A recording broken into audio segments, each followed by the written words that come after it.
Hello guys, so today we will learn how we can get the data from the multiple files placed in one local folder in Power BI. Okay, we already know like how we can extract a record from the direct from the Excel sheet or the CSV files. But if in case if you have this structure, let's suppose I have this local folder, I have this folder in my local machine. In this folder, I have three files: customers, people, and product. Okay, these are the comma separated files you can see over here. Okay, now I wanted to take all of the file in one go in Power BI and I wanted to create a table out of it. So how we can do it? Let's open the Power BI. Okay, click on blank report. We are going to create a new blank report. I don't want to select any of the theme as of at the moment. I'll cross it and there is an option to get the data. So there are two ways by which we can extract the data in Power BI desktop. First option is you can see over here get data. Okay, and there is another option in data here. From here also you can extract the data. So we'll go here and go to more, and inside the more you have to find the folder and you have to connect with the folder, and then you have to,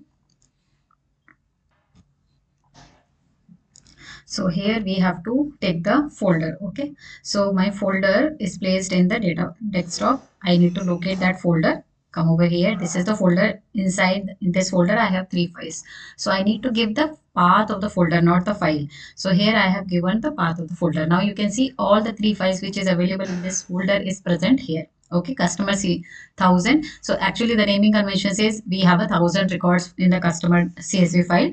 We have 10,000 records for people and 1,000 records of product. But you can see we do not get the data over here. We are getting the name of the file, extension, data access, all this file attributes information, and the content of the file is inside the binary. Okay, so I wanted to get the data from each of this file and create a table. For that, we do not need to combine because the fields are different.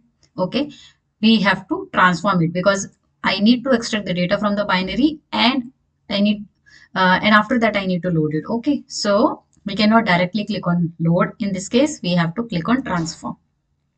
So once I click on this transform data, right? So what will happen? It will take me to the Power Query editor. So you can see Power Query editor, and here you can see it has created by default a query which named Databricks, and inside because the Databricks is the name of the folder, so that's why whatever the folder you have, it will create a query with this name. If you want, you can come over here and you can rename it as here, like you can rename it as query.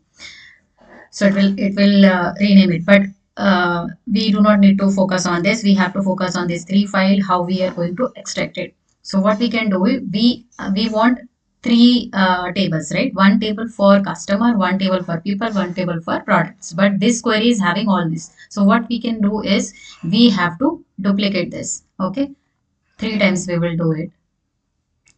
So first is this. Okay, let me, I wanted this as a customer table. I'm going to extract the customer file in this query and name it as a customer. Okay, and then the second query I click on over here and I rename it as, here I'm going to extract the people related the data from the people file. So I'll make this query or the table as a people. The third one I'm going to extract the last file here, product. Okay, so I'll make it as a product. So now it is ready. Now how we are going to extract it? So I need to extract this binary, but before extracting it, since we have a duplicate record, what I need to do is I need to enable, I have to disable this load for now, so that if I made the changes to the customer, it will not reflect to the people. So I'll go back to the customer now and I select the customer one file here and I click on the binary. Okay, when the moment I click on the binary, all the data what we have in the customer file is now extracted over here. Let's check in the people and product. See, people and product file is intact. Why? Because we have made the decision, we have disabled the load, because okay, that's why. Now go to people and here in people select the second file and click on binary. So all the data fields related to people file, first name, last name, sex, email, phone number, all these fields are extracted over here. Now come to product query, and in the product query I wanted the file from the product CSV. So click on binary.